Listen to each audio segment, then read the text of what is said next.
बिस्मिल्लाहिर्रहमानिर्रहीम नहमदुहु व नुसल्ली अला रसूलिहिल करीम अम्मा बाद। मोहतरम भाइयों, बुज़ुर्गों, दोस्तों, ये हमारा इस्लाह मुआशरा का 1163वां सबक है।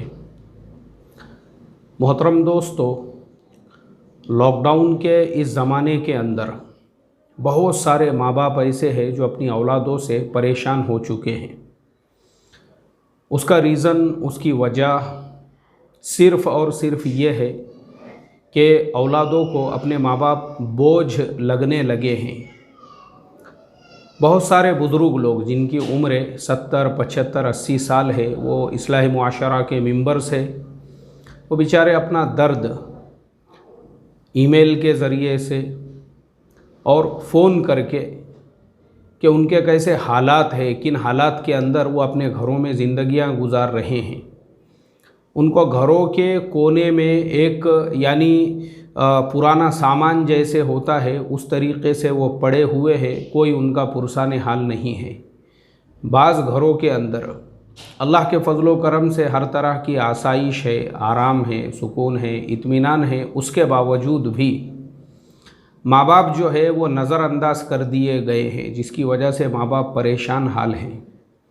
इसलिए हमारे आज के जितने भी नौजवान हैं उन लोगों को मैं सिर्फ़ ये मैसेज देना चाहता हूँ कि याद रखो, अल्लाह के नबी सल्लल्लाहु अलैहि वसल्लम ने फरमाया कि जो लोग माँ बाप की खिदमत करते हैं, माँ बाप की फरमाबरदारी करते हैं, अल्लाह ताला उनको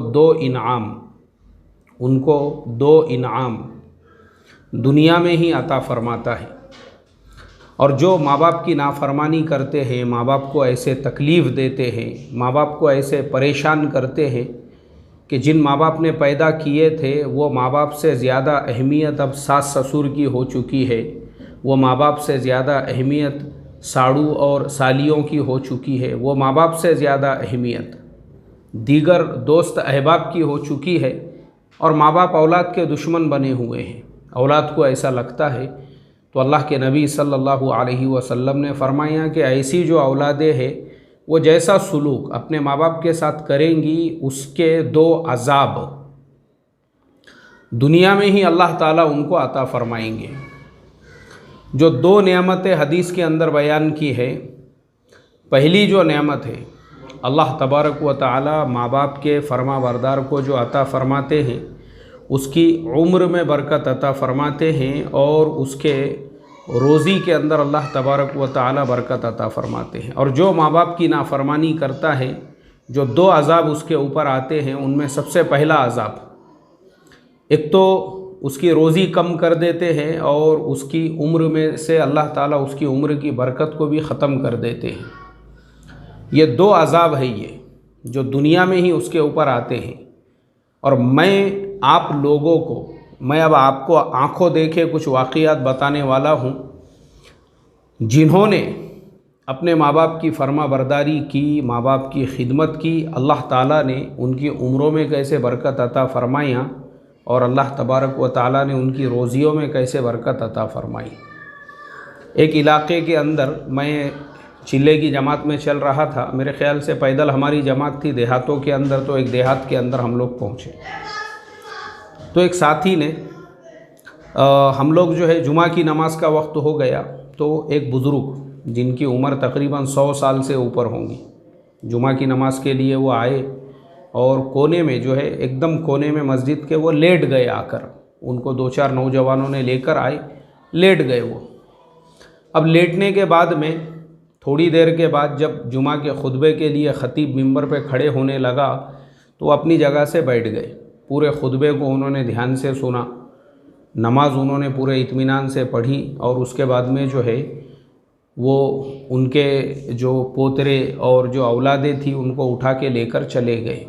नमाज हो गई, चूँकि हम लोग तो उस गांव के अंदर मुसाफिर थे, तो नमाज हो गई। नमाज होने के बाद में जब हम लोग बैठे तो एक साथी आए, हम बैठे हल्का लगा के, तो वो साथी आए।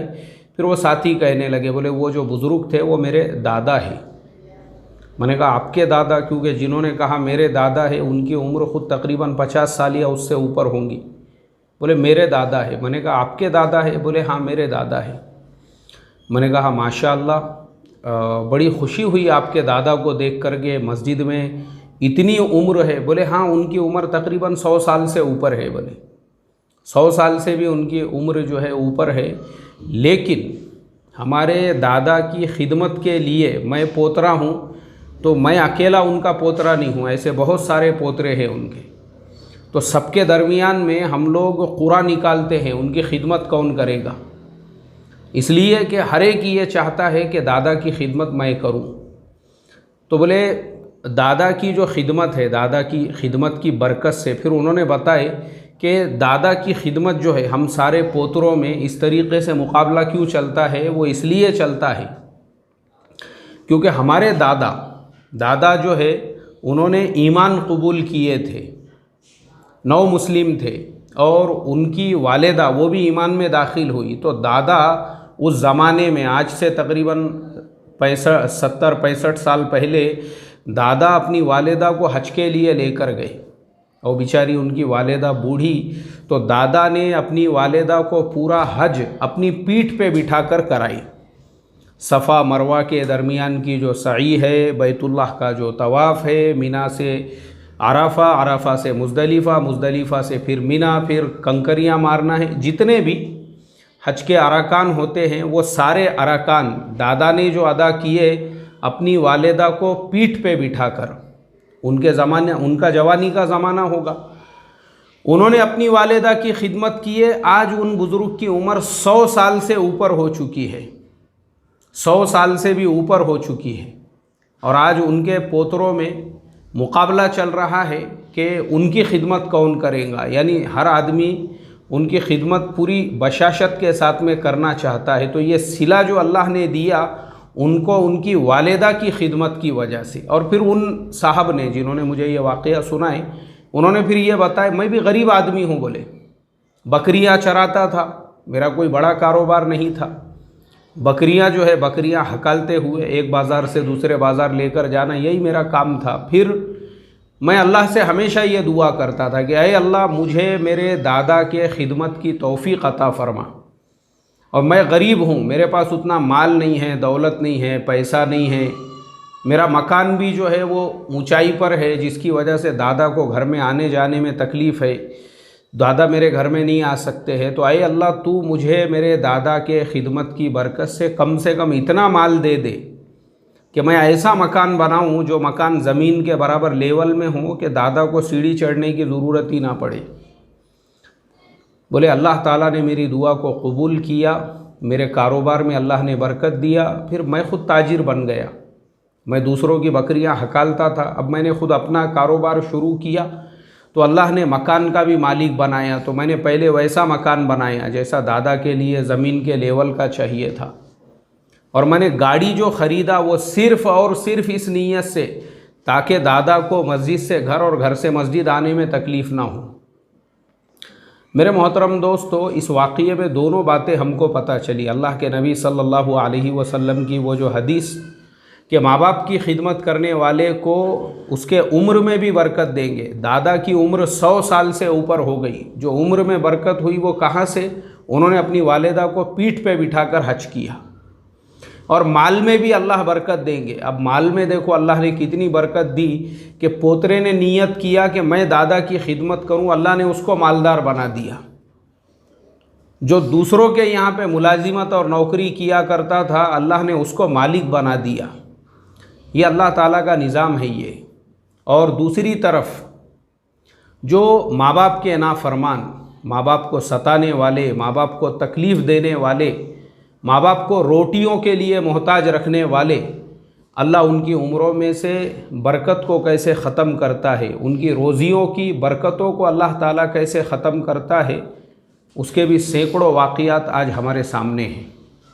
सैकड़ों वाक़ियात माँ बाप को सताने वाले, माँ बाप को परेशान करने वाले, माँ बाप को तकलीफ़ देने वाले, कर्ज़ों के गोते मार रहे हैं, कर्ज़ों के अंदर, सूदी कर्ज़ों के अंदर परेशान हाल हो चुके हैं। क्यों? क्योंकि इन्होंने माँ बाप को तकलीफ़ पहुँचाई। मेरे मोहतरम बुज़ुर्गों, दोस्तों, अल्लाह रहम का मुआमला फ़रमाए। अल्लाह तबारक व तआला ने हमको ये लॉकडाउन के पीरियड में ये मौका अता फ़रमाया है। हमारे घर में अगर हमारे माँ बाप है, हम उनकी खिदमत करें, उनको रोटियों के लिए न सताए, न उनको परेशान करे। आज के ज़माने में क्या हो चुका है, माशाल्लाह मकानात वगैरह आपको आलीशान नज़र आएंगे, बड़े बड़े घर बने हुए हैं, आलीशान बंगले हैं, आलीशान सोसाइटीज़ है, सारी चीज़ें हैं, सारी फैसिलिटीज़ है। पार्किंग में जो है आलीशान गाड़ियाँ खड़ी हुई है और जेब में जो है 80-80, 90-90 हज़ार रुपये के मोबाइल फ़ोन है, सब कुछ है। लेकिन घर की चार दीवारी में माँ बाप रोटियों के लिए मोहताज है। अल्लाह हिफाजत फरमाए।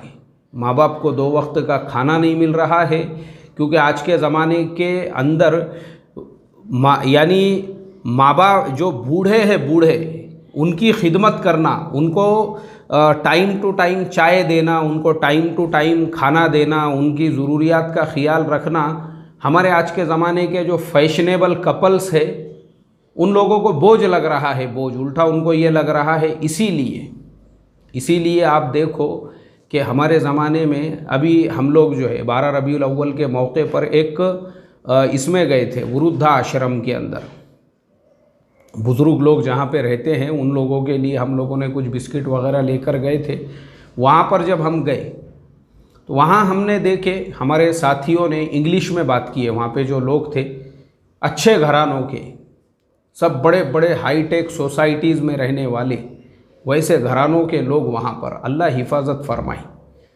मेरे मोहतरम बुज़ुर्गों, दोस्तों, तो इसके लिए हमारे ज़माने की जो औलादें हैं उनकी ज़िम्मेदारियाँ हैं ये। अगर आप परेशान हैं तो याद रखो आपकी परेशानियाँ आपके माँ बाप के नाफरमानियों की वजह से है। आप खुद सोचो कि मैंने ऐसा कौन सी तकलीफ़ मेरे माँ बाप को दिया जिसकी वजह से मेरे माँ बाप मुझसे नाराज़ है। क्योंकि कुरान में तो फरमाया उफ़्यूं वला तनहरहुमा, उफ़, उनके सामने उफ़ भी मत करो। माँ बाप अगर कोई बात कहते हैं तो उनके सामने उफ़ भी मत करो, और ना उनको झिड़को। झिड़कने का मतलब क्या है?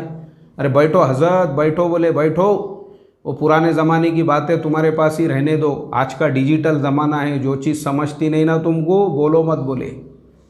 अगर औलाद इस तरीक़े से अपने माँ बाप को मजलिस में, मशवरों में और महफ़िलों के अंदर खामोश करा देती है, मैं समझता हूँ उससे बढ़कर दुनिया की नाफरमान औलाद कोई भी नहीं है।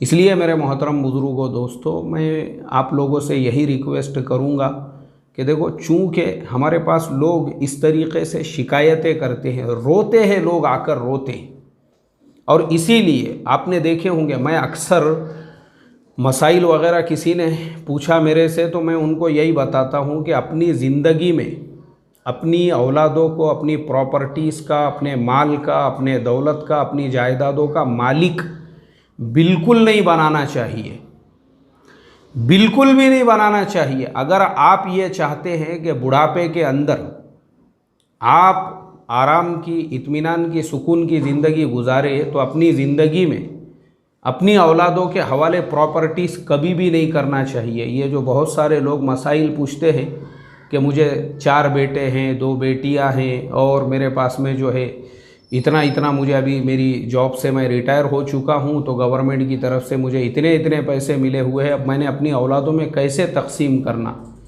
कोई ज़रूरत नहीं है हज़रत आपको तकसीम करने की, कोई ज़रूरत ही नहीं है आपको, कोई ज़रूरत नहीं है। वो आपकी मेहनत का एवज़ आपको मिला हुआ है। औलाद को क्या हिसाब से आप तकसीम करना चाहते हैं? औलाद को तो आपके मरने के बाद बराबर उनमें मीरास तकसीम होंगी, लेकिन जब तक आप ज़िंदे हैं, अगर आप अपनी औलादों में तकसीम कर दोगे तो याद रखो, ये औलाद आपको एक एक लुक़मे का मोहताज बनाएगी, एक एक निवाले का मोहताज बनाएंगी। अल्लाह हिफाजत फरमाए। और मैं आपको अभी कितनी कारगुजारियाँ सुनाऊँ ऐसे लोगों की जिन्होंने सिर्फ यूज़ किया, अपने माँ बाप को इस्तेमाल किया उन्होंने, और बाद में माँ बाप के घरों पर, प्रॉपर्टीज़ पर, जायदादों पर, माँ बाप के पास जब कुछ भी नहीं रहा तो उन्होंने माँ बाप को रोड़ों रास्तों पे भेज दिया। एक माँ बाप रेलवे स्टेशन पर मिले, उनके हाथ में चिट्ठी थी, मुझे नहीं मिले, किसी और को मिले। वो फ़ोटो मैंने देखा था, किसी ने भेजा था, रेलवे स्टेशन के ऊपर वो मिले माँ बाप, कई गाड़ियाँ चली गई, वो किसी गाड़ी में नहीं बैठे और मुसलमान थे दोनों भी। तो एक आदमी ने देखा, जिसका वहाँ पे कुछ कारोबार होगा चाय वगैरह वाला, उसने देखा यार ये लोग सुबह से बैठे हुए हैं, कहीं जाते भी नहीं, कोई गाड़ी में बैठते भी नहीं। उसने बोला चाचा किधर जाने का है? तो वो रोने लगे। उनके हाथ में एक चिट्ठी थी, उसने जब निकाल के वो चिट्ठी पढ़ा तो उसके अंदर लिखा हुआ था, ये हमारे माँ बाप है, जो इनको संभालना चाहे वो संभाल सकता है, हम लोग अभी इनको संभालने के लिए तैयार नहीं हैं। अल्लाह हिफाजत फरमाए। तो जिस घर के अंदर माँ बाप की इज़्ज़त ना हो, माँ बाप की खिदमत ना हो, उस घर के अंदर क़यामत तक भी बरकतों का नुज़ूल नहीं हो सकता है। चाहे आप वज़ीफ़ों का थैला भरकर भी अपने घर में रखोगे तो कोई फ़ायदा नहीं। फलीते किसी बड़े आमिल साहब से फलीतों की ऐसी थप्पी मार के रखोगे तो भी फ़ायदा नहीं।